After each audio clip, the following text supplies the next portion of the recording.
Muy buenas tardes, bienvenidos. Estamos todos aquí reunidos para nuestra conferencia de hoy. Les agradecemos mucho por la acogida que han tenido con nosotros para estas conferencias, este ciclo de conferencias relacionadas con la enfermedad de Parkinson en nuestro programa Apoyándote. Mi nombre es Juan Alberto Benavides, soy el director general del Centro de Excelencia para la Calidad, Investigación y Desarrollo en Salud Censis. Y hoy pues tenemos invitados de aquí Colombia, Chile y Argentina. En Chile a través de nuestro aliado estratégico Homax Kellum, y en Argentina por invitación de sus médicos tratantes. Los dejo entonces con el doctor Wahib. El doctor Wahib es neurólogo clínico de la Universidad Nacional de Colombia. Él es actualmente gerente médico de la línea de neurología de UCB Biopaz. Nos ha venido acompañando en todo el desarrollo de los contenidos relacionados con la enfermedad de Parkinson, y pues hoy nos ha preparado esta charla del porqué de los tratamientos en enfermedad de Parkinson. Doctor Wahib, nuevamente muchísimas gracias por toda su colaboración y bienvenido. Aquí estamos listos para escucharlos. Yo estaré pendiente del chat para ver las preguntas y al final estaremos haciendo esa sesión de preguntas. Entonces, también ahí en el chat, cuando estemos terminando, les enviaremos un link para que ustedes ingresen y nos ayuden con la encuesta de esta charla para ver, es una evaluación de cómo nos ha ido con todas estas charlas que hemos venido haciendo. Sé que muchos de ustedes ya nos han colaborado con la encuesta que les enviamos para saber qué otros temas les gustarían tratar y cuáles son los mejores horarios, así que pues somos todo oídos, doctor Wahib. Muchas gracias, doctor Benavides. Muy buenas tardes a todos. Bienvenidos a esta nueva reunión. Sinceramente, con nuestros deseos para que se encuentren bien ustedes y sus familias. Hoy hemos preparado un tema muy interesante y es relacionado con el tratamiento de la enfermedad de Parkinson, las diferentes modalidades. Y por esto me voy a permitir compartir mi pantalla para dar inicio a la presentación. ¿Por qué de los tratamientos en la enfermedad de Parkinson? ¿Tratar o no tratar? Entonces cierro acá, eso muy bien. Yo soy médico neurólogo, como les dijo el doctor Benavides, soy egresado de la Universidad Nacional de Colombia. Actualmente soy gerente médico para la línea de neurología y básicamente en el área de enfermedad de Parkinson y epilepsia. Arranco esta presentación con el símbolo del Parkinson, que es el tulipán rojo. El tulipán rojo, estamos, digamos, celebrando el mes del Parkinson, que fue el mes anterior, el mes de abril, teniendo en cuenta que el primer médico que hizo una descripción de la enfermedad de Parkinson se llamaba James Parkinson, era un médico inglés. Sin embargo, fue mucho más tarde, como 100 años después, donde unos médicos de Francia tomaron la decisión de ponerle el nombre de enfermedad de Parkinson, ya que inicialmente el nombre que tenía era de parálisis agitante. Y la historia del tulipán rojo es que una persona que es un horticultor que vive en Holanda, que es el país donde más se cultivan este tipo de flores, hizo un cruce de una cepa especial y obtuvo un tulipán de color rojo, lo llamó la cepa James Parkinson, en honor a este señor y en festejo al día del Parkinson, teniendo en cuenta que el tulipán florece al inicio de la primavera y es el símbolo que renace cada año en busca de una esperanza para los pacientes que tengan enfermedad de Parkinson, buscar una solución a este problema que aqueja a tanta población en el mundo. Ese es el tema que vamos a revisar. ¿Qué vamos a tratar de la enfermedad de Parkinson? ¿Qué síntomas presenta el paciente y qué otros síntomas pueden estar asociados y que requieran atención? Una decisión muy importante es tratar o no tratar, esperar hasta cuándo. Bueno, y también qué podría suceder si no se inicia un tratamiento en forma temprana o por qué hay que tratar los síntomas de la enfermedad de Parkinson. El concepto de por qué hay que diseñar un tratamiento a la medida, casi como si fuera un tratamiento tipo sastre, de acuerdo a los requerimientos que tiene el paciente. cómo actúan los medicamentos en la enfermedad de Parkinson, qué otras alternativas de terapias hay que son terapias no farmacológicas y cuáles son las recomendaciones que damos al final de esta charla. Y finalizando, estaremos dispuestos a resolver sus preguntas. Antes de esto, quiero ser muy claro con lo que está escrito en esta diapositiva. Esta presentación ha sido elaborada por mi parte, quien tengo experiencia en el tratamiento y el seguimiento de la enfermedad de Parkinson desde hace mucho tiempo. Yo me entrené con uno de los neurólogos líderes de opinión, el doctor William Fernández. Él fue mi profesor y mentor en los primeros años de mi carrera de neurología y desde ese momento tengo una formación en enfermedad de Parkinson, por lo tanto les comparto esas experiencias. El propósito de esta charla, como les digo, es transmitir información acerca de la importancia de conocer los medicamentos más usados en el tratamiento de la enfermedad de Parkinson, y es una información preparada para pacientes y cuidadores y no pretende en ningún momento modificar, influir ni orientar hacia un tratamiento en particular. Es muy importante tener en cuenta esas advertencias. Entonces, gracias por toda su atención y empezamos aquí. ¿Qué tratar? La enfermedad de Parkinson se presenta con una gran variedad de síntomas que varían de uno a otro paciente.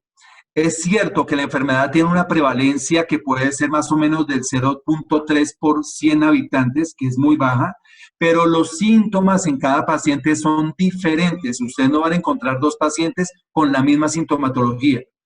Y los síntomas de cualquier causa que se genere, porque la etiología o la razón, la causa de la enfermedad de Parkinson aún no se conoce plenamente. No voy a entrar en énfasis en eso, pero lo que hace que es el común denominador de la enfermedad es que se deterioran o se destruyen las neuronas que producen dopamina. La dopamina es un neurotransmisor, es una sustancia especial, muy, muy especial en el cerebro, que es la que se encarga, entre otras cosas, del movimiento. ¿De acuerdo? Más adelante hablaremos un poco de la dopamina. Entonces, ¿qué síntomas se presentan en la enfermedad de Parkinson? Los pacientes pueden presentar síntomas que son motores y no motores. Ustedes habitualmente y la gente en términos generales entiende que la enfermedad de Parkinson es temblor y es alteración de la marcha, pero no es cierto, ustedes ya lo conocen claramente. Los síntomas motores sí son los que afectan el movimiento, son los que ocasionan la lentitud para la marcha, la lentitud en el movimiento, en el balanceo de los brazos durante la marcha, las alteraciones o la falta de la expresión facial, no hay sonrisa, no hay bostezos adecuados, no hay arrugas en la cara, hay una disminución del tono de la voz tiende a volverse muy, muy bajita, y aparece también la rigidez, que se llama rigidez de rueda dentada, es una rigidez porque hay al mismo tiempo funcionamiento de los músculos que hacen la flexión y los músculos que hacen la extensión, por eso se produce la rigidez, y el temblor, que es el signo más característico, digamos, que la gente reconoce el Parkinson. Sin embargo, lo que la gente no reconoce y que es muy importante porque tristemente muchos médicos tampoco lo reconocen, se llaman los síntomas no motores de la enfermedad de Parkinson.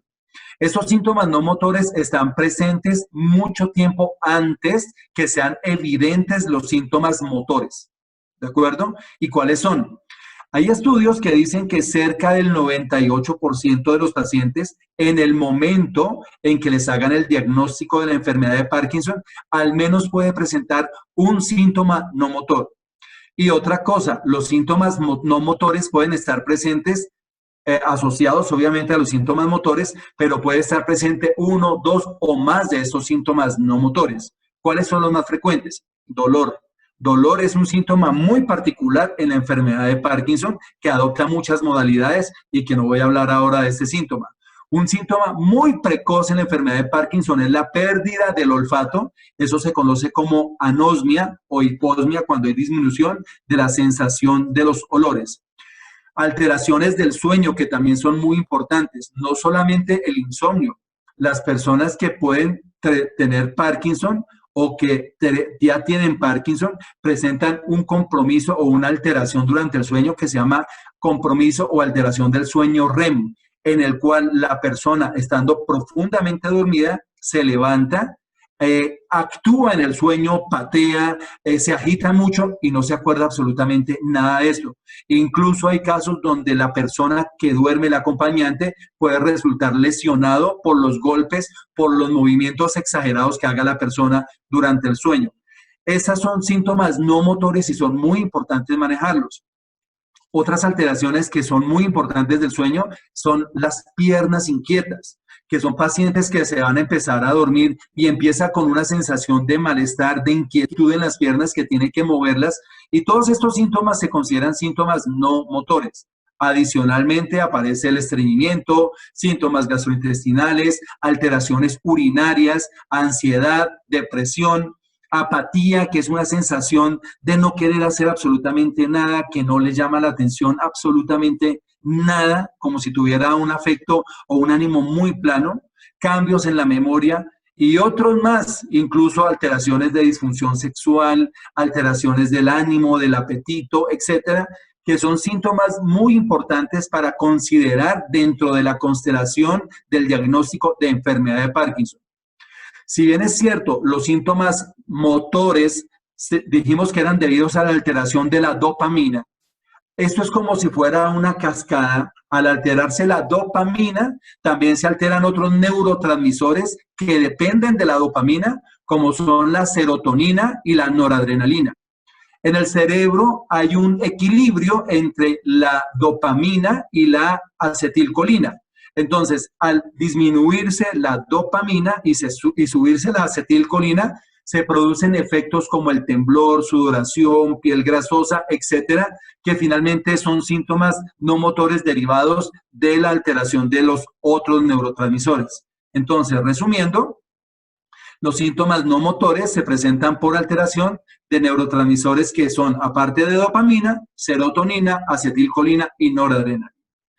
Los síntomas no motores no es que sean graves, no son letales, no tienen mayor problema en cuanto a su presentación, sin embargo, alteran significativamente la calidad de vida de un paciente y por eso es muy importante abordarlos, comentárselos al médico, hacerlo consciente que hay estos síntomas para poderles dar un tratamiento adecuado, ya que la gran mayoría de estos síntomas tienen un tratamiento efectivo. Bien, continuando entonces, ¿tratar la enfermedad o no tratarla? Hace mucho tiempo, cuando yo empezaba, les estoy hablando de hace cerca de 30 años, cuando llegaba un paciente con síntomas sugestivos de enfermedad de Parkinson, entonces se tomaba la decisión de decir, ¿lo tratamos o no lo tratamos? Es un paciente que aún se puede mover adecuadamente, no tiene mucha rigidez, no tiene mucho temblor, los síntomas no lo incapacitan mucho en lo que está haciendo. Entonces, ¿qué se hacía? Eso es lo que les estoy diciendo hace más o menos unos 30 años. Ahora, hay algunos médicos que todavía tienden a comentar con el paciente si prefiere o no un tratamiento. La verdad es que a la luz de los conocimientos actuales y teniendo en cuenta que no hay un medicamento que modifique definitivamente la enfermedad, un medicamento que evite que la enfermedad progrese, bien, no hay ningún tratamiento de esto, entonces el momento de iniciar la terapia realmente sí es muy, muy importante. Entonces, posponer el tratamiento, retrasar el tratamiento, realmente puede ocasionar una pérdida de los mecanismos de compensación, de los mecanismos de reserva cerebral, que más adelante pueden repercutir en la evolución de la enfermedad en forma negativa y ya vamos a mirarlos de qué manera pueden hacerlo así. Bien. Entonces, perdón un segundito, ¿cuándo iniciar el tratamiento? Entonces, es probable que al iniciar el tratamiento en forma muy temprana, aparte de mejorar los síntomas, porque hay un control muy adecuado de los síntomas, se pueda retrasar la aparición de otros síntomas y se puede mantener el funcionamiento del paciente, se puede mantener la función. Entonces, realmente iniciar el tratamiento en las etapas tempranas de la enfermedad realmente proporciona control de los síntomas y el beneficio a largo plazo, bien, es muy importante porque si uno no inicia el tratamiento en forma rápida, tempranamente, lo que va a conllevar, como les decía al comienzo, es un agotamiento de todos los mecanismos de compensación que pone en funcionamiento el cerebro. Y todos estos mecanismos se alivian de alguna manera con los tratamientos iniciales, pero al no tener un tratamiento, y ya vamos a ver cuáles son, al no tener un tratamiento, ese agotamiento continúa porque el cuerpo sigue respondiendo ante las necesidades, pero va a llegar un momento que se agote este sistema de compensación que tenía el cuerpo, que tenía el cerebro particularmente, y más adelante no se vayan a recuperar. ¿Qué sucede con esto? Que este grupo de pacientes donde se retrasan los medicamentos, donde se retrasa el uso de una terapia, más adelante, me refiero 2, 3 años, cuando se inicia el tratamiento, ya el paciente no responde a ningún tratamiento porque las zonas del cerebro que se encargaban de recuperar o que se encargaban de funcionar con los medicamentos ya no existen. Entonces, por eso es muy importante, de alguna manera, que los medicamentos iniciados tempranamente preservan por mucho más tiempo el funcionamiento y la probabilidad de que tenga una muy buena respuesta al tratamiento a través del curso de la enfermedad. Bien, ¿por qué tratar? ¿Cuál es el objetivo de tratar los síntomas en la enfermedad de Parkinson? Porque hay que mejorar la funcionalidad para que la persona pueda realizar todas las actividades de su vida diaria, es decir, mantener la independencia del paciente. Además, mantener esa independencia a través del tiempo y el mayor tiempo posible, que sea totalmente independiente, que se puede lograr de alguna manera, y totalmente de acuerdo es mejorar la calidad de vida del paciente y de su entorno, porque es que el paciente con enfermedad de Parkinson tiene también un grupo o un núcleo familiar que está también afectado por la situación en el sentido de que tenemos que apoyarlos. O sea, hay que darle el apoyo y también es para todo el grupo mejorar la calidad de vida. Bien, voy a hablarles muy brevemente de la historia de los tratamientos de la enfermedad de Parkinson.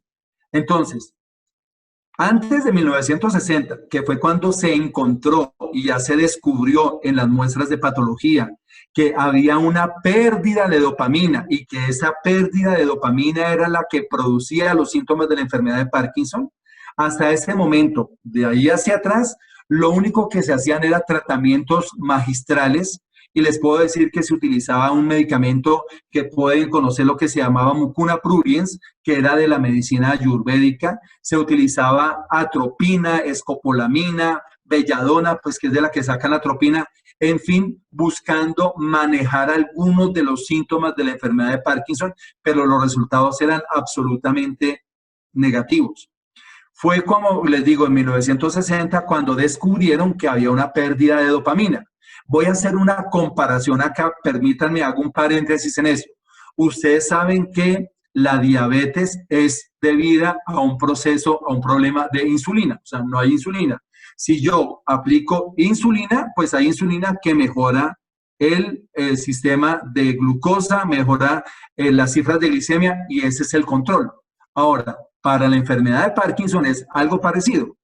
¿Qué no hay? Dopamina, se agota la dopamina. Entonces, si el paciente no tiene dopamina, que funciona como un combustible, si yo le pongo dopamina, el paciente funciona perfectamente, ¿de acuerdo? Entonces, por eso se empezaron a establecer los tratamientos para la enfermedad de Parkinson y sobre 1960-65 se descubrió que la levodopa era muy efectiva para el control de algunos síntomas, sobre todo los síntomas motores, el temblor, la rigidez, la alteración de la marcha en los pacientes.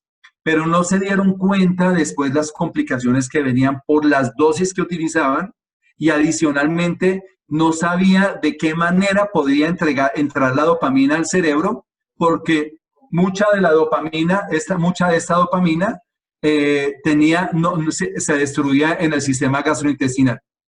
Entonces, bueno, se descubrieron después otra serie de medicamentos como los agonistas dopaminérgicos, bueno, que vamos a hablar también, apomorfina, los inhibidores de monoaminoxidasa, todas estas palabras raras se las voy a explicar más adelante durante la charla, pero para decirles que desde esa época progresivamente se fueron mejorando y fueron ampliándose las opciones terapéuticas para el tratamiento de la enfermedad hasta el momento actual, donde tenemos medicamentos un poco más específicos y más selectivos para el tratamiento del Parkinson. Bien. ¿Y por qué les digo que tiene que ser un tratamiento hecho a la medida? Esto es algo que se ha copiado de las terapias de cáncer, ¿de acuerdo? En donde se tiene que definir un tratamiento especial para cada paciente de acuerdo al tipo de tumor, de acuerdo al tipo celular, o sea, son características muy importantes. Y de esto se ha copiado la gran mayoría de especialidades para diseñar tratamientos a la medida, es decir, hechos de acuerdo a los requerimientos del paciente, ¿de acuerdo? O sea, en forma individualizada, dependiendo de la edad, la fase de la enfermedad, lo que esté haciendo la persona, de acuerdo a su actividad laboral. Es muy importante saber eso para mantenerle la funcionalidad. ¿Qué síntomas afectan más la calidad de vida? ¿Qué medicamentos tiene disponible? Porque para mí puede ser ideal manejarle el medicamento de última generación, pero si no está disponible en el país o no usted lo tiene disponible a través de su EPS, no nos sirve para nada. Y adicionalmente es qué tolerancia tiene a los medicamentos, sabiendo que ya ha podido utilizar medicamentos a los cuales no ha funcionado o le dan vómito, náusea, alergia, etcétera. Nos toca mirar qué tolerancia tiene y por eso diseñarlo. Pero no solamente esto termina allí. Muchos pacientes adicionalmente están tomando otros tratamientos para hipertensión, diabetes, problemas urinarios, etcétera. Entonces tenemos que tratar de identificar el mejor medicamento de mayor efectividad y que pueda ser compatible con las demás terapias que recibe el tratamiento, y por eso se dice un tratamiento hecho a la medida. En términos generales, quiero decirles cómo actúan los medicamentos en la enfermedad de Parkinson. Como les dije desde el comienzo, no hay dopamina. Pues la idea es que tengamos la mayor cantidad posible de dopamina en el cerebro, ¿de acuerdo? De muchas maneras. La primera forma es esta: sustitutos de dopamina. Los sustitutos de dopamina suplen la falta de dopamina a través de medicamentos, por ejemplo, que contienen carbidopa, levodopa. ¿Por qué tiene que darse carbidopa, levodopa? Porque si se da solo la levodopa, se inactiva en el intestino. Entonces tiene que darse con carbidopa o con benseracida, como en el caso del Madopar, para que permitan que sirvan como un transportador y que la levodopa pueda ingresar al cerebro. Cuando la levodopa llega al cerebro, el cerebro tiene sus mecanismos por medio de los cuales la transforma en dopamina, y esa dopamina de esta manera cubre las funciones de la dopamina ausente en el cerebro. Bueno, este efecto tiene la característica que es mágico al comienzo, de verdad es excelente y es una respuesta absolutamente, como decimos nosotros, de luna de miel.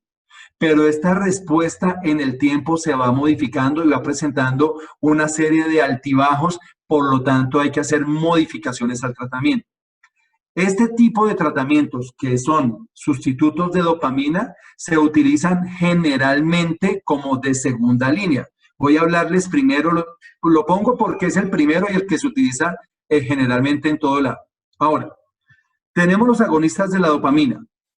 Los agonistas de la dopamina, que en términos generales, con el otro grupo que les voy a mostrar ahora, que son los IMAO, ya hablamos de eso, son medicamentos que funcionan en forma casi idéntica a la dopamina cerebral, pero no son dopamina. Aquí me permito volver a tomar el ejemplo que les había hablado de la diabetes. Solamente como ejemplo les pongo acá. Si ustedes tienen un paciente, bueno, vamos a hablar de azúcar. Bueno, pero no le pueden dar azúcar, pero le pueden dar NutraSweet o le pueden dar cualquier endulcorante. No es azúcar, pero funciona para lo mismo. En este caso, los agonistas dopaminérgicos no son dopamina, pero funcionan exactamente de la misma manera. Estructuralmente y molecularmente se parecen. Los agonistas de la dopamina se emplean en todas las etapas de la enfermedad de Parkinson, pero prefieren ser utilizados en las etapas iniciales, ya que se ha demostrado que ellos tienen efectividad hasta por 5 años, particularmente Neupro, que es el parche de rotigotina. La importancia de los agonistas de la dopamina es que retardan mucho el uso de levodopa, y la otra ventaja que tiene es que se pueden mezclar con cualquier otro medicamento o con cualquier otra terapia que tenga el paciente para enfermedad de Parkinson. Ese es el nombre de los medicamentos disponibles en Sudamérica. Aquí en Colombia el principal es Neupro, aunque también tenemos algunos otros medicamentos como Pramipexol y Ropinirol. Bien, tenemos el otro grupo que son los IMAO-B o inhibidores de y los inhibidores de la catecol-ortometiltransferasa. ¿Qué son estas dos sustancias? Estas sustancias permiten que la dopamina, que ya ha entrado al cerebro, actúe durante mucho más tiempo e impidan que se destruya esta dopamina. Bueno, normalmente el cerebro, las neuronas, tienen monoaminoxidasa y tienen catecol-ortometiltransferasa, que son esas palabras que ustedes están viendo ahí, MAO y COMT, ¿de acuerdo? Esos existen ahí. Estas sustancias inhiben o destruyen la dopamina en forma normal, tienen que hacerlo. Entonces, la idea es que a una persona con enfermedad de Parkinson que se le dé un inhibidor de monoaminoxidasa como rastagilina o selegilina, o un inhibidor de la catecol-ortometiltransferasa, que es la COM, como la entacapona, que viene aquí en Colombia con el nombre de Stalevo, o la opicapona, que próximamente seguramente la tendremos aquí en Colombia. Estos medicamentos lo que hacen es que mantienen durante mucho más tiempo la dopamina disponible para que el cerebro pueda utilizar. También la verdad es que los IMAO y los agonistas dopaminérgicos casi siempre se utilizan dentro de las primeras líneas, pero los IMAOs tienen una particularidad y es que dejan de tener tanta efectividad más o menos en el lapso de 2 años. Y en ese momento uno puede mezclarlos, tanto los IMAOs como los agonistas de dopamina, y también llegará un momento en que el paciente vaya a requerir el uso de levodopa. La idea de todo eso es buscar, como les digo, un tratamiento específico y un tratamiento que sea diseñado de acuerdo a las necesidades del paciente para mantener la funcionalidad y la vida del paciente. Hay otros medicamentos como la amantadina que permiten, yo le pongo la expresión acá, más o menos como que exprimen las neuronas para sacar la dopamina de reserva, y puede ser útil en las etapas iniciales de la enfermedad de Parkinson.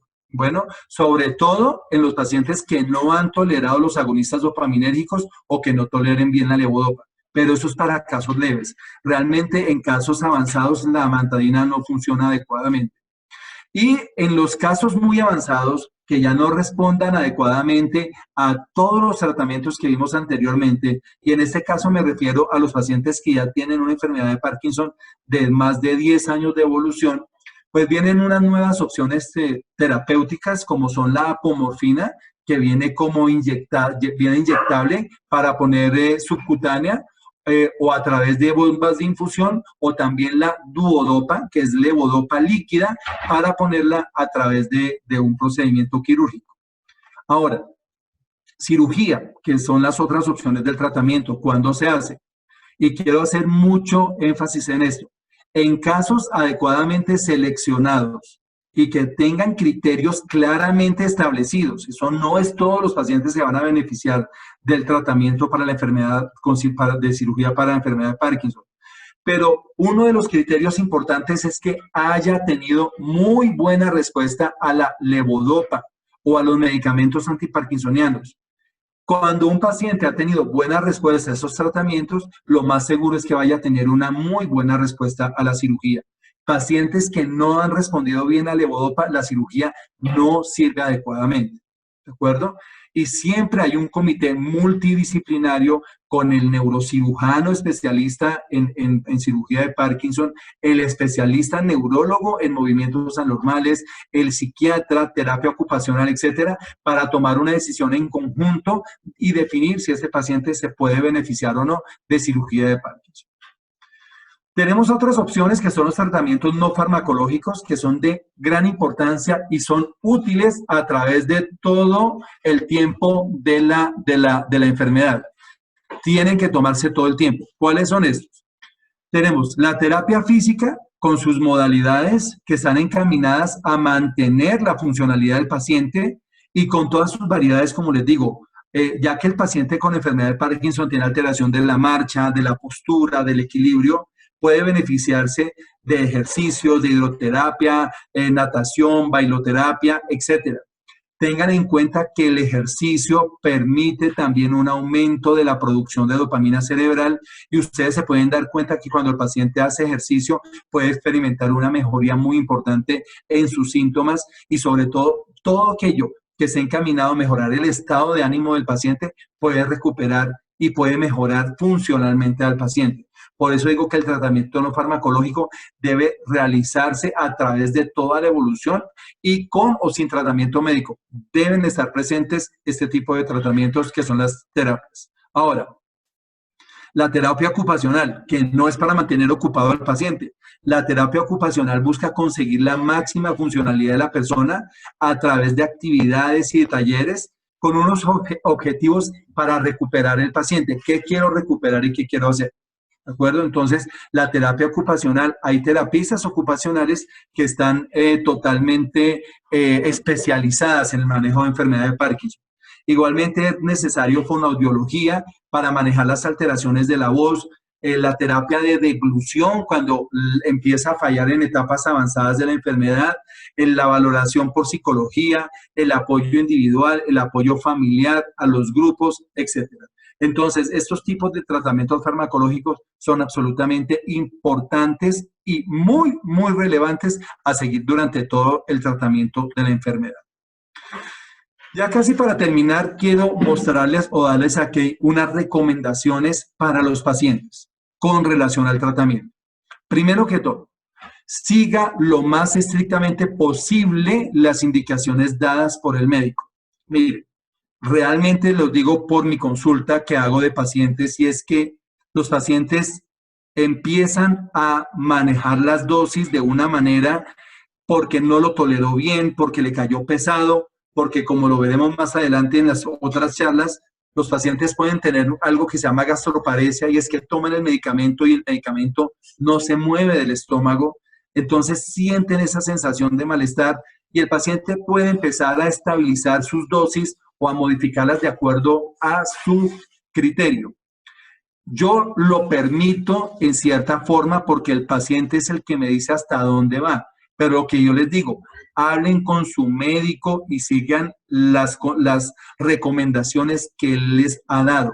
Si hay un medicamento que les cae mal, que les da vómito, que les da alergia, que no lo toleran adecuadamente, por favor consúltenlo para mirar si se puede modificar, si es por cambio de marca, si es un genérico, si les dieron otro medicamento, etc.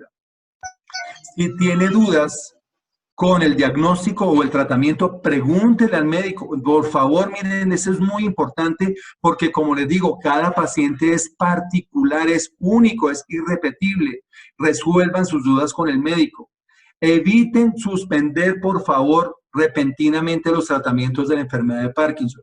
Cualquier medicamento que se suspenda abruptamente, como decimos popularmente, de sopetón, súbito, puede generar condiciones muy, muy, muy graves al paciente. Por eso no se deben retirar, nunca suspenderlos en forma abrupta, ¿de acuerdo? Además, otro dato muy importante, evite la toma de medicamentos no formulados porque hay muchos medicamentos que pueden empeorar los síntomas del Parkinson, sobre todo los que se utilizan para el vómito, para dormir, las fenotiacinas, pueden producir muchas alteraciones que empeoran el temblor o la rigidez en el paciente con Parkinson. Si toma levodopa, por favor recuerde que tiene que tomarla o media hora antes de comer o 2 horas después de haber comido, siempre con el estómago vacío, o sea, vacío, lejos de los alimentos. Ahora, hay algunos medicamentos que tienen advertencia de uso, por ejemplo, cuando son sometidos a anestesia. Por ejemplo, los IMAOs, como la razagilina o la selegilina, tienen advertencias cuando se utilizan con antihipertensivos o medicamentos para la depresión o anestésicos. ¿Bien? Otro dato importante, muchas veces cuando van ustedes al médico, el tiempo de consulta no es muy largo. Bueno, yo les recomiendo que tengan anotado, que lleven escrito cuáles son los síntomas que más le están molestando y no se les olvide, como les decía al comienzo, comentar de los síntomas no motores. Bien, los síntomas que más le están molestando, si tiene dolor, si no está durmiendo bien, si se está levantando a orinar 4 o 5 veces si no es por problema de la próstata, porque todo esto aumenta el riesgo de caída o de otras complicaciones que pueden ser manejadas adecuadamente. Y para la última recomendación para los pacientes es que sabemos que es un trastorno que no es mortal, no mata a la enfermedad de Parkinson, no mata a ningún paciente, pero en la medida de lo posible debe procurarse un ambiente amable y en armonía, tanto para usted mismo como para el grupo y la persona que lo está cuidando, que es muy, muy importante. Bien, y finalmente, para terminar esto con el cuidador, esas son las recomendaciones que yo quiero dejarles acá, es que para el cuidador y también para el paciente es importante, conozca el nombre de los medicamentos que está tomando su paciente y cuáles son los efectos secundarios más importantes. ¿Por qué?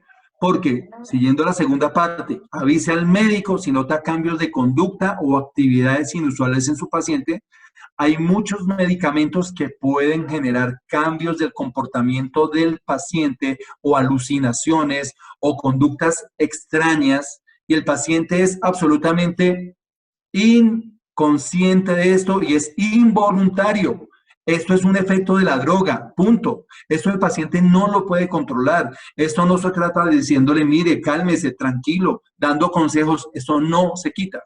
Eso es como, les voy a poner un ejemplo, cuando uno se toma una copa de vino y se toma la segunda y ya siente mareo y se toma la tercera y ya está mareado y le dice, mire, no se vaya a marear. Eso es imposible. Con la cuarta ya está dándole vueltas todo. Lo mismo pasa con estos medicamentos. Muchos de estos medicamentos tienen, perdón,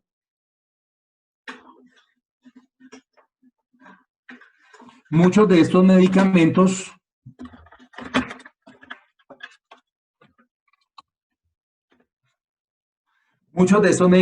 tienen, disculpen, ya, muchos de estos medicamentos tienen efectos que son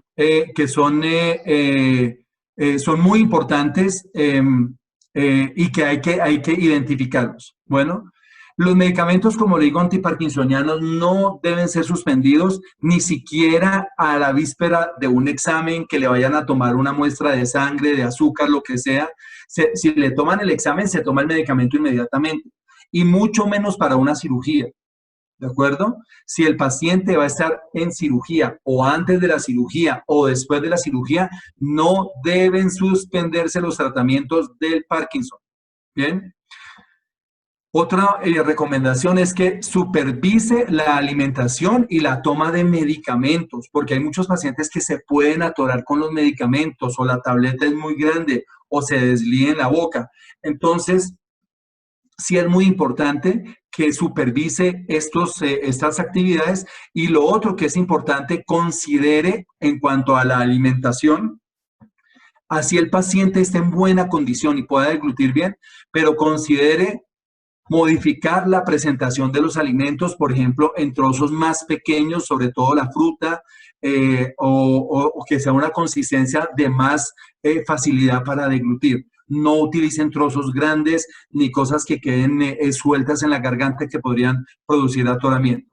Supervise los desplazamientos, por ejemplo, las caminatas, la subida o bajada de escaleras, la ida al baño, porque todo este tipo de alteraciones, o sea, que pueden ser, están presentes con la enfermedad de Parkinson, pero muchos de estos episodios se pueden empeorar con algunos tratamientos, que bajen la tensión, que suban la tensión, que con cualquier cambio postural el paciente pueda perder equilibrio. Entonces es importante supervisar los desplazamientos del paciente. Y por último, recuerde, amigo cuidador, que su bienestar es tan importante como el de su paciente. Si usted está bien y se procura un buen ambiente, todo lo demás va a estar muy bien. Bueno, muchísimas gracias. Esa es toda la presentación que yo les tenía hoy. Esta va a quedar también disponible para que ustedes la puedan consultar más adelante y pues quedo atento a sus preguntas. Muchísimas gracias. Excelente, Juanji. Muchísimas gracias. Creo que fue muy ilustradora.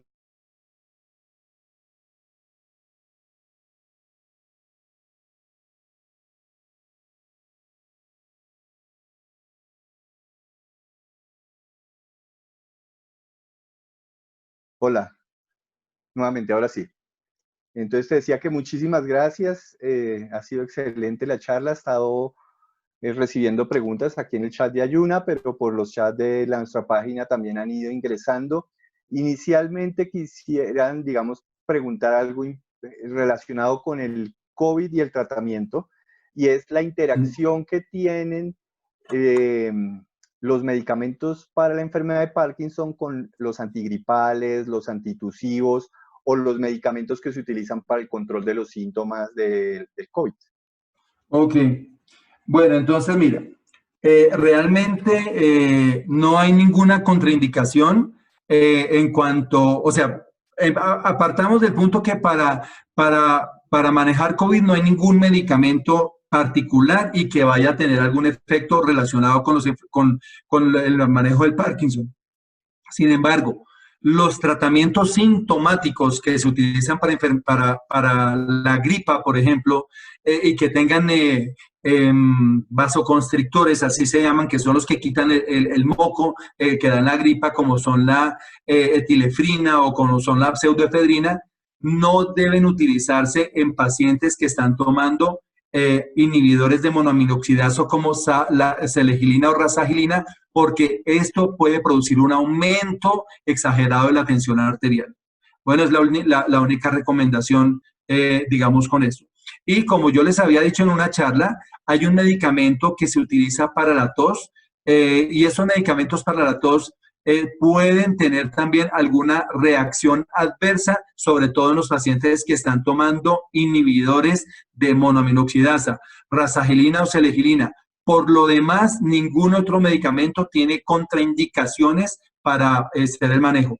Los analgésicos se pueden tomar sin ningún problema, no hay problema ni ibuprofeno ni acetaminofén, teniendo en cuenta que los puedan deglutir adecuadamente y que tengan un buen movimiento y tránsito intestinal para que sea efectivo el tratamiento.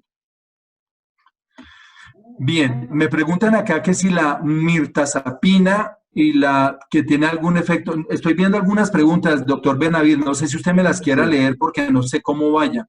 Sí, mejor te las voy leyendo, que aquí voy Por guardando favor. el orden de lo que iba saliendo. Entonces, lo primero, la otra pregunta, muy bien por el tema del COVID. El otro que querían saber es sobre la cantidad máxima de levodopa, carbidopa por día en Bueno, bien, medicinas. claro que sí. Miren, les voy a ser muy sincero. Depende mucho de la respuesta que tenga el paciente a la levodopa. Yo tengo y he tenido pacientes que no es lo ideal y que no debe ser así. No debe ser así. ¿De acuerdo? O sea, la dosis máxima, les puedo también decir con conocimiento de causa que hay pacientes que se toman. El problema de eso es que cuando se intente reducir la dosis de levodopa, se va a producir una reacción en el cuerpo severa, tan severa, que muchas veces el paciente termina hospitalizado y en una condición grave. O sea, no es un juego. La dosis máxima la define el médico. En términos generales, una tableta de levodopa dura 4 horas, más o menos. El problema es que con el uso continuo y a través del tiempo, la levodopa va perdiendo un poco de efectividad, por decir así, de potencia, y empiezan a aparecer complicaciones como que sean las disquinesias, que son movimientos involuntarios incontrolables, que pueden ser producidos porque la levodopa llega al punto máximo o porque la levodopa ha caído por debajo de un nivel terapéutico. O sea, se pueden presentar bajo esos dos puntos. Y esto, digamos que muchos pacientes para evitar eso empiezan a tomar más y más levodopa y eso va volviendo un círculo vicioso porque lo que le va a quitar es tiempo a la levodopa. Si antes funcionaba 4 horas, luego le funciona 3, luego le funciona 2 y luego ya no funciona. Que tenga un efecto tóxico, pues sí lo puede tener, la intolerancia gástrica, la náusea, el vómito, pero que tenga un efecto mortal no lo tiene. Entonces, la dosis es la respuesta es muy escurridiza, por decirle algo, porque la dosis depende del paciente, pero la recomendación es que en todos los estudios la dosis no se utilice más, o sea, no se digamos, el periodo máximo es cada 3 horas. Bueno, digamos, en casos muy avanzados, porque si ya requieren más dosis que eso, hay otras opciones. Hay opciones como la duodopa intestinal, o hay dosis como, hay medicamentos como la apomorfina, o la otra opción, en este tipo de pacientes es muy probable que vayan a tener un muy buen manejo a través de cirugía. Entonces, vuelvo a eso, lo comento, es para tomar una decisión consensuada con su médico para decir qué se hace más adelante. Sí, adelante. Ok, muy bien, muy bien. Nos pregunta Luis acerca de algunos síntomas que presentan cuando utiliza los parches de Neupro. Le da como rinitis, estornudadera, piquiña en la nariz, pero solo sucede cuando se pone los parches en el tronco superior o los brazos, no en el abdomen o de para abajo. Es correcto, sí. Y tiene mucho sentido. Lo que pasa es que como el parche tiene una absorción transdérmica, cuando el parche se aplica sobre todo en la parte superior, en el tronco, o se aplica en los brazos, toda la circulación y todo el medicamento tiene que recircular al cuello, a la garganta y a la boca. De hecho, en medicina hay una prueba que se llama la prueba la prueba de inyección subcutánea, que se aplica una inyección con un sabor especial, realmente es así, endovenosa, y más o menos sobre los 5 o 10 segundos ya percibe el paciente el sabor en la lengua. O sea, sí hay una absorción muy rápida por recirculación, mientras que si se aplica debajo del ombligo o en las piernas, toda la absorción va por un sistema venoso diferente que es muy profundo, que va a terminar en todo el sistema venoso del intestino, del abdomen, y de esta manera no produce el síntoma. Pero sí es una información muy valiosa la que nos está aportando este paciente y es real, o sea, sí es real. Pero es por lo mismo que le digo, por la penetración mucho más rápida sobre las mucosas de ese medicamento. Excelente, muchas gracias, Wahid. No sé si viste lo de mirtazapina y el efecto o la interacción que puede tener con levodopa en Tacapone o los parches de rotigotina. Sí, no, con mirtazapina es un antidepresivo, no tiene ninguna interacción ni con los medicamentos con levodopa, ni tampoco con agonistas dopaminérgicos, funcionan por una vía totalmente diferente. De hecho, la mirtazapina se utiliza mucho en enfermedad de Parkinson. Cuando el paciente tiene excesiva sudoración, se puede utilizar y tiene un buen resultado, ¿de acuerdo? Digamos que se ha visto de alguna manera un resultado, pero la dosis la define el médico, porque no son las dosis que se utilizan para depresión, pero no tiene ningún efecto con ellos. Ni tampoco hay advertencia que tenga algún efecto con los inhibidores de monoaminoxidasa. Sin embargo, lo que pasa es que mirtazapina es un antidepresivo con un mecanismo de acción muy especial, que ese mecanismo puede interferir muchas veces con la monoaminoxidasa, porque la misma sustancia que es la monoaminoxidasa es la que tiene que metabolizar o está involucrada con la serotonina, y estos medicamentos actúan sobre este neurotransmisor, y es por eso que con imaos, selegilina y rasagilina hay que tener mucho cuidado con qué antidepresivos se van a mezclar. Esa es la respuesta. Pero con Neupro o con levodopa, Stalevo, no hay ningún problema. Ok, muchísimas gracias, Wahid. Bueno, digamos que hay diferentes síntomas que están preguntándonos, ya sea relacionados con la enfermedad o con el tratamiento con los medicamentos. Sí. Específicamente nos preguntan sobre el edema, la hinchazón en los tobillos, si eso tiene que ver de alguna manera con la enfermedad. No. Miren, uno de los efectos secundarios más importantes que tienen los tratamientos para la enfermedad de Parkinson es la hinchazón de los pies, el edema, la inflamación de los pies. Particularmente los medicamentos que se llaman agonistas dopaminérgicos, ¿de acuerdo? Ya sea pramipexol, a veces el parche de Neupro, que es el que menos lo produce, ropinirol, o también la misma levodopa. O sea, estos medicamentos, ese es un efecto de ellos, pero no indican que están ocasionando un daño cardíaco, ni un daño del riñón, ni nada. Sencillamente es un efecto por dilatación de las venas y por eso se produce el edema en los pies. Pero es más, no con la enfermedad, pero sí con el tratamiento. Ok. Otros síntomas que les preocupan son temas gastrointestinales, distensión abdominal y la disminución de la fuerza. ¿Qué podemos Sí, hablar sobre estos síntomas, el Parkinson y los tratamientos? sí, yo creo que los trastornos gastrointestinales son de los más prevalentes en la enfermedad de Parkinson, de los síntomas no motores más prevalentes. Eso lo tocaremos más adelante. Realmente esto se tiene que manejar con otro tipo de medidas, no medicamentosas, sino más bien es con dieta, con alimentación, con ejercicio y algunos elementos o algunas sustancias que puedan facilitar el tránsito intestinal. Realmente sí es algo bastante significativo, muy importante. Miren, los medicamentos que están disponibles para el tratamiento de la enfermedad de Parkinson, pocos mejoran el tránsito y el movimiento intestinal, muy pocos. Empezamos por la producción de saliva, la cialorrea, que la persona con la enfermedad de Parkinson, aparte de los problemas que tiene de deglución, produce demasiado saliva por el desequilibrio que había con la acetilcolina que habíamos hablado antes, y manejar esto es un problema. O sea, hay manejos con inyecciones de toxina botulínica o con algunos medicamentos especiales que no puedo decir cuáles son en este momento porque tienen bastante riesgo si se toman directamente. Pero aparte de eso, manejar otros síntomas intestinales toca definirlo de acuerdo a qué es lo que le molesta al paciente.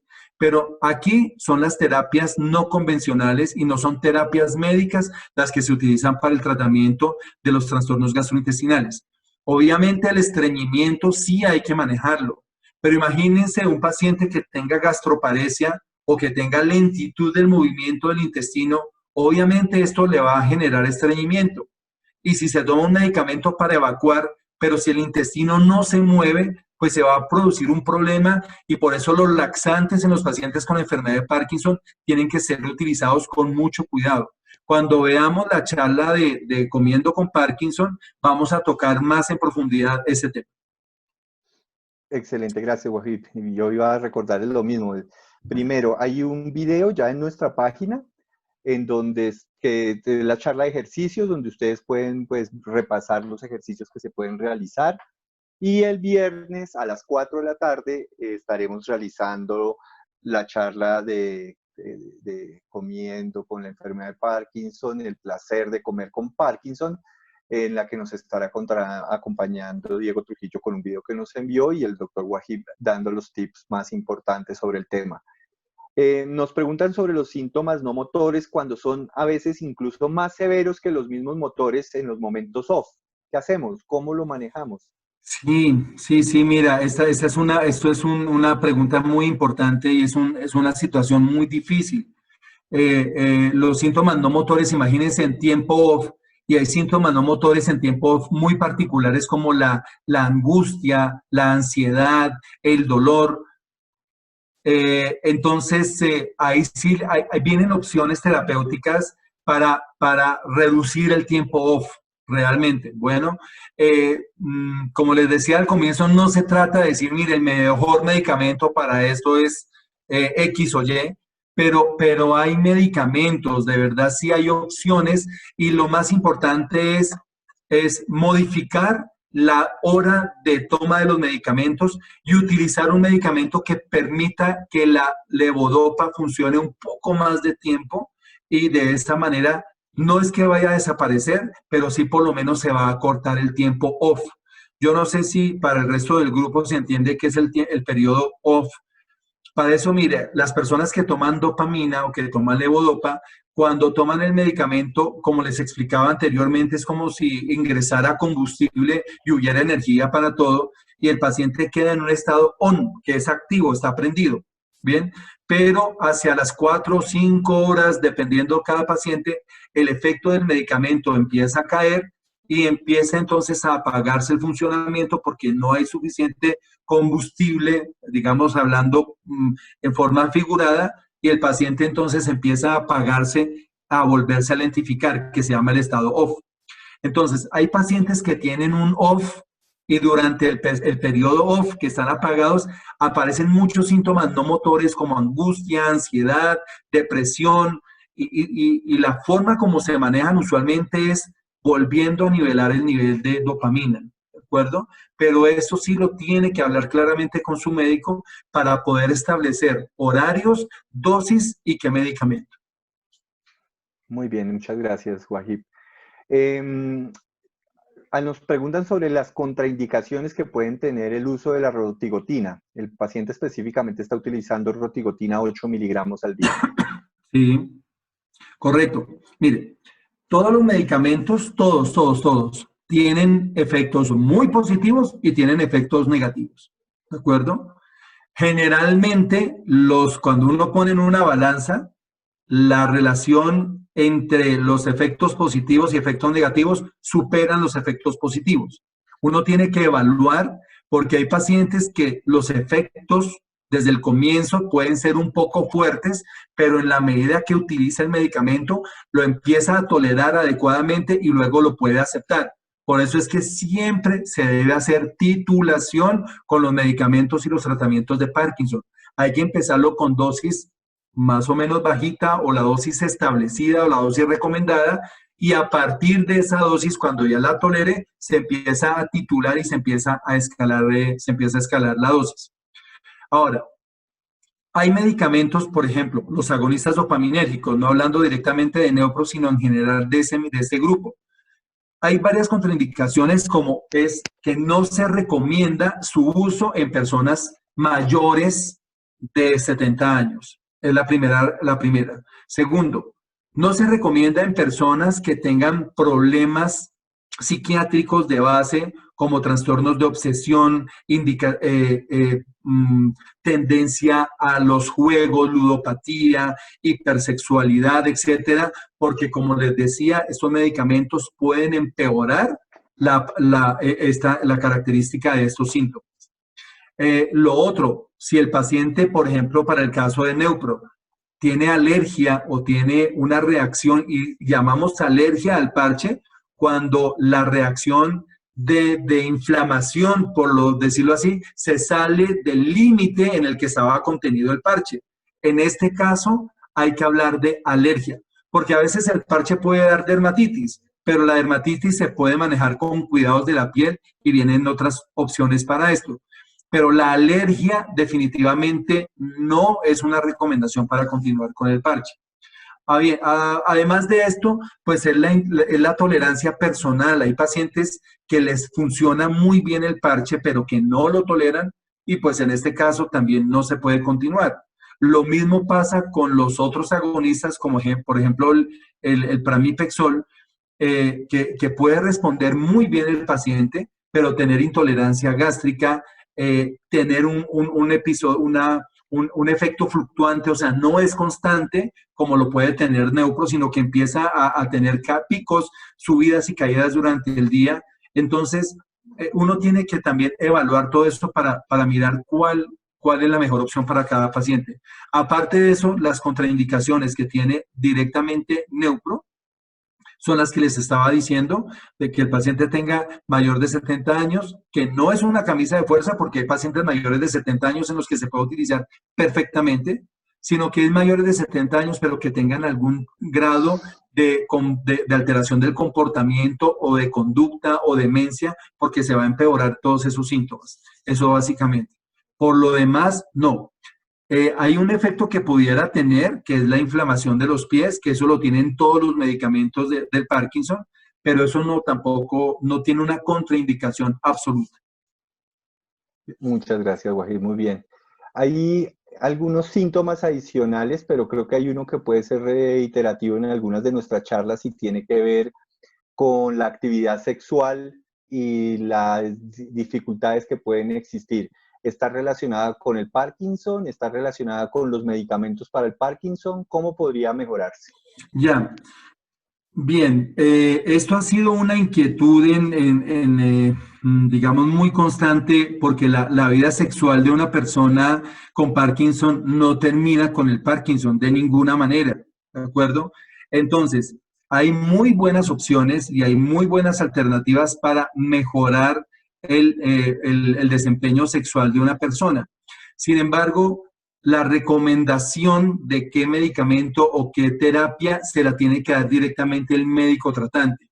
Nosotros vamos a adelantar, si me lo permiten, una charla directamente encaminada a ese tema en particular, la sexualidad, tanto masculina como femenina, en la enfermedad de Parkinson. Vuelvo y les digo, hay muchas opciones. No puedo decir aquí qué medicamentos son los que se pueden utilizar porque eso depende de la condición de cada paciente, ¿de acuerdo? Pero sí, la disfunción sexual es un síntoma no motor de la enfermedad de Parkinson. Sí se considera un síntoma no motor, ¿de acuerdo? Porque es que hay una afectación de un sistema que se llama el sistema parasimpático. Simpático y parasimpático son sistemas de nervios que también utilizan dopamina y al acabarse la dopamina en forma secundaria, estos sistemas también se encuentran comprometidos. Por eso es la alteración intestinal, la alteración sexual, la alteración urinaria, las alteraciones de la presión arterial, etc. Bien. Bueno, muy bien, muchas Hay gracias. una pregunta que dicen si hay medicinas de fase 2. Pues no sé a qué se refieran con medicinas de fase 2, porque las medicinas de fase 2 son los estudios que aún están en experimentación en pacientes sanos. Bueno, solamente les digo que en términos generales, sí vienen nuevos medicamentos, porque si hay algo que se está investigando, disculpen la palabra en ese momento, aparte de COVID-19, que todo el mundo está investigando en eso, Parkinson y Alzheimer son dos patologías que son de las más frecuentes que afectan a la población adulta y en general a la población mundial. Y sí se están haciendo esfuerzos muy importantes para el descubrimiento de terapias que se llaman terapias génicas, pero son terapias muy especiales digamos, para algunos tipos de Parkinson, ¿de acuerdo? Digamos que ya ese tipo de tratamiento se está investigando. Yo creo que las terapias hasta ahora, en el momento actual, la droga de elección que se llama el gold standard en la enfermedad de Parkinson es la levodopa. Eso es la número 1. Luego vienen los agonistas dopaminérgicos, los IMAOs, los inhibidores de la COM, pero la reina, por decir aquí, es levodopa, ¿de acuerdo? Que hay que saber cómo se utiliza. Pero sí vienen nuevos medicamentos, no conozco los nombres porque esos nombres vienen cifrados, pero vienen muy buenas opciones y aún están en investigación. No hay estudios aún en humanos para poder definir, mire, este medicamento se va a recomendar o no. Vienen algunos medicamentos que lo conoceremos más adelante todo. Ok, muchas gracias, Wahib. Bueno. Hay otras preguntas relacionadas con síntomas que son con el mareo, las náuseas, y específicamente nos preguntan por una paciente que está tomando carbidopa de levodopa y le da vómito y náuseas al tomar. Entonces, creo que sí, el tema de los síntomas es algo muy preponderante en las preguntas. Sí, realmente sí, es muy interesante, es muy importante eso. Realmente fíjense que está tomando este tipo de las tabletas. Y no alcancé a ver cuántas dosis está tomando, pero si le veo 3 medias, a veces tomar las tabletas, y como una recomendación también de los pacientes, con una bebida fría y ácida, por ejemplo, bueno, con una bebida fría en general, reduce la sensación de náusea. Pero lo más importante para evitar esa sensación de náusea es que la levodopa se tome lejos de la comida. Es que si se toma muy encima, el vómito es casi que inevitable, ¿de acuerdo? La forma de evitar las náuseas para esta paciente, la recomendación es que no le puedo decir, mire, dele una tableta para el vómito, porque es que los medicamentos para el vómito están contraindicados la gran mayoría en Parkinson porque empeoran los síntomas. Pero para evitar la náusea, lo primero es evitar, por eso te digo, de acuerdo a la dosis, no fraccionar la tableta, porque cuando la tableta queda partida, se absorbe un poco más rápido y eso puede generar náusea. Pero la recomendación es con una bebida fría simultáneamente para esto. Ok, Bien. bueno, y finalmente digamos que hay 3 preguntas que ya el señor Alejandro nos ha repetido y están relacionadas con el efecto de los parches de rotigotina, si la rotigotina es complementaria con la levodopa carbidopa, y también cómo funciona el clonazepam en la enfermedad de Parkinson. Correcto. Mire, el efecto de los parches de rotigotina, ya lo habíamos hablado, es una sustancia que funciona muy parecido a la dopamina y suple o reemplaza, por decirlo de esta manera, la dopamina en el cerebro, mejorando de esta manera los síntomas motores y no motores. Curiosamente, la levodopa no mejora los síntomas no motores, pero los agonistas dopaminérgicos como la rotigotina sí mejora sustancialmente los síntomas no motores. Eso lo definen con el médico. Ahora, cuando la rotigotina ha perdido su efecto o se ha llegado a una dosis de tolerancia máxima y ya no tiene el efecto que el paciente, que el paciente se sienta bien y se sienta mejor, es necesario asociar un nuevo medicamento y en este caso preguntan por levodopa. Sí, miren, vuelvo y les digo, cuando un paciente tiene un tratamiento para enfermedad de Parkinson, empieza con 1 o con 2 medicamentos y en la medida que va modificándose, progresando la enfermedad, uno tiene que ajustar los tratamientos y ajustar las dosis para esto. ¿De acuerdo? Entonces, digamos que esa es la respuesta y son terapias complementarias, no solamente con levodopa, sino también con los inhibidores de monoaminoxidasa o con esta levo. Bien. Y última pregunta, finalmente, Wahib. señor. Última pregunta, está relacionada con el uso de los parches de rotigotina que está establecido por unos lugares del cuerpo. Sin embargo, algunos pacientes cuando tienen algún tipo de reacción o tienen algún malestar, lo ponen incluso por debajo de la rodilla y han tenido tranquilidad con el tema. ¿Cómo ves tú el uso de este tipo de situación? Totalmente les digo sí, por una razón. O sea, uno tiene que diseñar el tratamiento y por eso uno tiene que apoyarse mucho en el paciente y el paciente muchas veces experimenta y yo tengo muchos de mis pacientes que han enseñado cosas que no están escritas. Bueno, por ejemplo, tengo un paciente en particular que me dice, mire, si yo me pongo el parche en las pantorrillas, me ha funcionado muy bien, lo tolero mucho mejor, no me hace daño y así lo sigo utilizando. ¿Puedo seguir utilizándolo? Pues claro, totalmente sí. Ahora, yo no puedo darle recomendación porque curiosamente otro paciente que me decía lo mismo, se lo recomendé en una persona un poco mayor que se lo pusiera en los pies, en las piernas y no le sirvió. Entonces, mire, eso es de experimentación, no es ensayo-error, pero si a usted le sirve como se lo está poniendo, póngaselo, no hay ningún problema. O sea, eso no está escrito, esto no es una camisa de fuerza para decir, no, tiene que ser en este sitio. No, o sea, vayan experimentando. Lo importante es que no se presenten efectos que sean inaceptables para su seguridad como salud, ni tampoco que tengan un efecto adverso que le pueda ocasionar complicaciones más adelante. Bueno, qué pena con ustedes. Yo realmente quisiera, voy a responder esta del parche con clonazepam. ¿Cómo funciona el clonazepam en enfermedad de Parkinson? No es que cómo funciona en enfermedad de Parkinson. El clonazepam es una benzodiazepina que se utiliza tanto en enfermedad de Parkinson como en cualquier otro trastorno de ansiedad. Es un medicamento ansiolítico muy potente, muy efectivo y que tiene un muy buen resultado para los pacientes. El mecanismo de acción es totalmente, diferente a cualquier medicamento antiparkinsoniano y no hay ninguna digamos, no se encuentran en su mecanismo de acción estos dos medicamentos.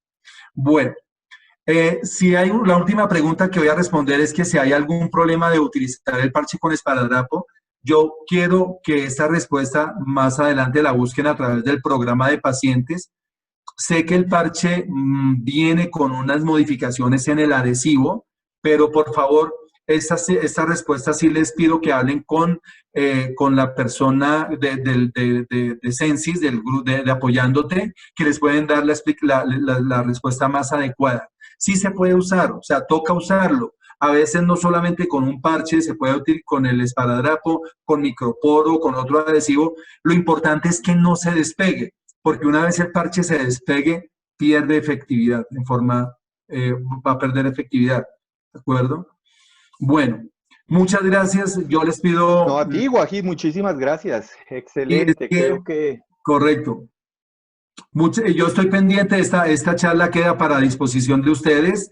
Igualmente, cualquier pregunta a través de Sensis, por favor, la vamos respondiendo. Y pues muchísimas gracias y espero verlos en la próxima charla de Comiendo con Parkinson, en donde también les voy a dar algunos tips relacionados con los síntomas no motores de tipo gastrointestinal en enfermedad de Parkinson.